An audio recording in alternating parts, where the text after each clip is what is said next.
closed, the Detroit Red Wings rolled out the red carpet for their home opener at the Little Caesars Arena in Detroit. They faced the Minnesota Wild. George Sipple, Detroit Free Press. The Red Wings' longtime play-by-play broadcaster was writing a book when his son, Jamie, died unexpectedly in 2016. This is an excerpt from that book, If These Walls Could Talk. Detroit Red Wings. To my beautiful son, Jamie, his life story never got to be written, but his 23 years could have filled 300 pages with joy, caring, laughter, and loyalty, as his years did for us. For my first 20 years here in Detroit, for some reason, every now and again, I'd hear, "Hey, Ken Holland." Nope. Missed that by about $2 million a year. I told Red Wings general manager Mr. Holland that story and he said, it might be closer to $3 million. Now those dollars make more sense. If These Walls Could Talk. Detroit Red Wings by Ken Daniels with Bob Duff went on sale October 15, 2017. Photo Triumph Books. And then I'd hear, "Hey, Ken Cal." That's a notion I can't quite grasp. I suppose if his name were Bill, I would never be confused with our radio voice. Cal has been with the Wings 2 years longer than I have, but his face isn't on television upwards of 80 nights a season. No face made for radio jokes here by me. Maybe it's just his shorter last name that rolls off the tongue. I wish he had kept his birth name of Kalzinski.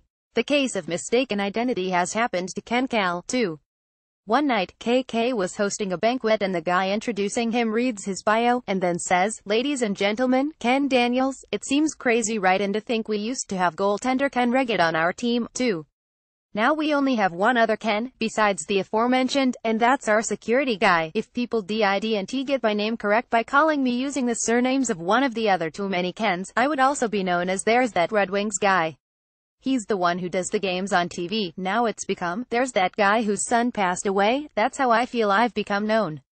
And you know something? I don't mind that at all. If that's what it takes to keep my son in people's thoughts, then I will gladly be known as Jamie's dad. Red Wings play-by-play broadcaster Ken Daniels left poses with his son Jamie at BBT Center in Sunrise, FLA, in late 2016, shortly before Jamie died suddenly in his sleep that December. Photo Ken Daniels. Me son, Jamie, died suddenly in his sleep in December 2016, as I was working on this book. It was a shock, a personal tragedy that no parent should ever know, being left to bury a child. To me, my son is the mirror image of Xavier Ouellet, the Red Wings' fine young D-man.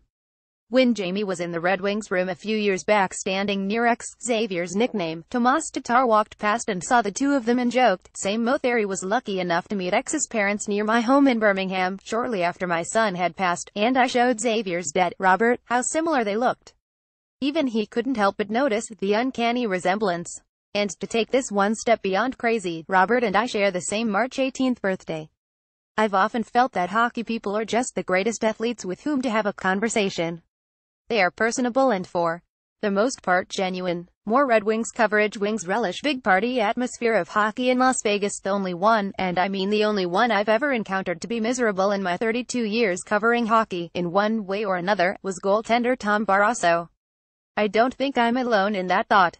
So we move on. When Jamie was with me for a game against Chicago midway through the 2015-16 season, we sat in seats at the Joe so Jamie could watch his favorite player, Patrick Kane.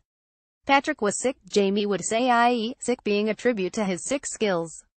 I wasn't doing that midweek game against Chicago since it was on NBCSN. As much as I'd love to call every Red Wings game, I have enjoyed those nights off to spend with my son or my biggest fan, my daughter, Arlen, or my wife, Rebecca, and her kids, Zoe and Ian, at a game. It's a nice change of pace. And for those wondering, no, I do not do the play-by-play while I am watching from the seats. I do think of things I might have said while I'm watching, but only to myself, or if one of my kids or my wife had asked about a certain play. Despite all my years with the Red Wings, Jamie had still not met Patrick Kane. Had met a lot of his favorites over the years, from Marty Brodeur to Alex Ovechkin, but not Kane.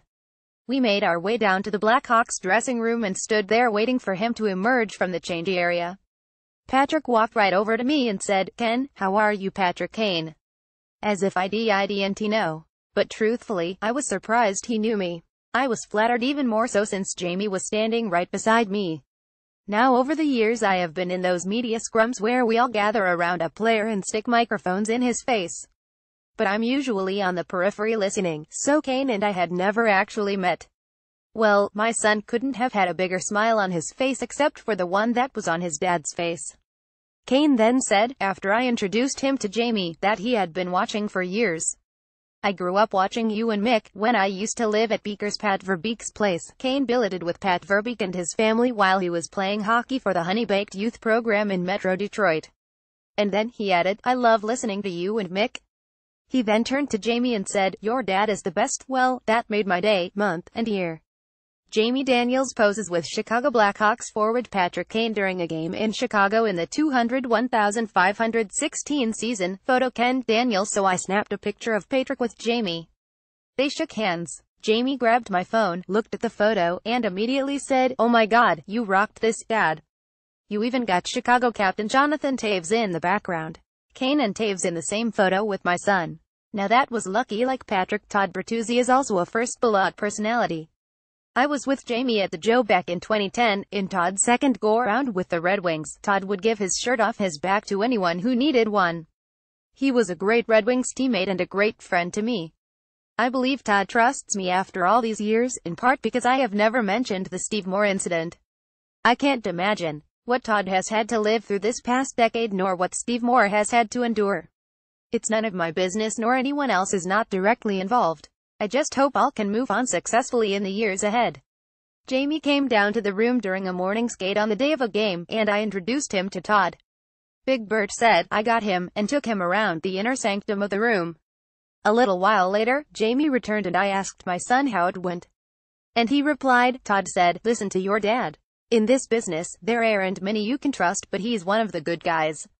He does it right. That meant a lot to me then and even more so today. More Red Wings make first trip to Vegas memorable with 63 victory. Hearing what both Patrick and Todd said goes a long way in the eyes of a child, even if they aren't as impressionable as they were in younger years. Sometimes as parents, we wonder how our children view us. We know they love us, but it's always nice to hear the unsolicited thoughts about us from the perspective of others. During Jamie's time as a student at Michigan State, he was working with the Spartans hockey team. Now a Red Wings video coach, Adam Nightingale, previously a MSU alternate captain from 2003 to 2005, went on to become the team's director of hockey operations and hired Jamie as its student manager. Over the next 3 seasons, Jamie would video practices and games and break down tape. The NHL was locked out to start the 2012-13 season, and it was early October. I went to Monace Arena in East Lansing to go to lunch with Jamie, and from the last row of seats, we watched a pickup game of Spartan players, since their season wasn't yet underway. Jamie and I were both in awe watching this one player's rush up the ice as he slashed through 3 defenders before scoring a spectacular goal. I remember saying, who the hell is that? Jamie noticed a number 8 on his helmet, but said, no way, that was Chris Forfer, Michigan State's number 8 at the time. Chris was a hard worker for Michigan State but couldn't school players like that, not even players from his own school. Red Wings left wing Justin Abdelkader 8 celebrates a goal against the Stars during the second period on Tuesday, October 10, 2017, in Dallas. Photo Jerome Myron, USA Today Sports. After practice we ventured down to the room and out walked Red Wings forward Justin Abdelkader. Justin was a former Spartan who needed a place to play, since the NHL players were locked out of the Joe. I quickly realized why that number 8 rushing up the ice looked so seasoned. For the most part, the gap is wide from pro to college, and that was pretty evident on that one play. It just took us an hour to figure it out. Most importantly, during his time at MSU, Jamie developed some great friendships with Spartan players, guys like Brent Darnell, Matt Berry, and Mackenzie McEachern, to name just a few. All were terrific players during their time at State and, best of all, wonderful people who were always great to my son. You never forget the people who touch your life, and that's why I know no one who ever met Jamie will ever forget him, for he was a young man who touched the lives of everyone he met. This excerpt from If These Walls Could Talk, Detroit Red Wings by Ken Daniels with Bob Duff is printed with the permission of Triumph Books. For more information on the book and to order a copy, please visit www.triumphbooks.com. Walls Red Wings. Meet the author. What Red Wings play-by-play broadcast announcer Ken Daniels will sign copies of his book If These Walls Could Talk, Detroit Red Wings.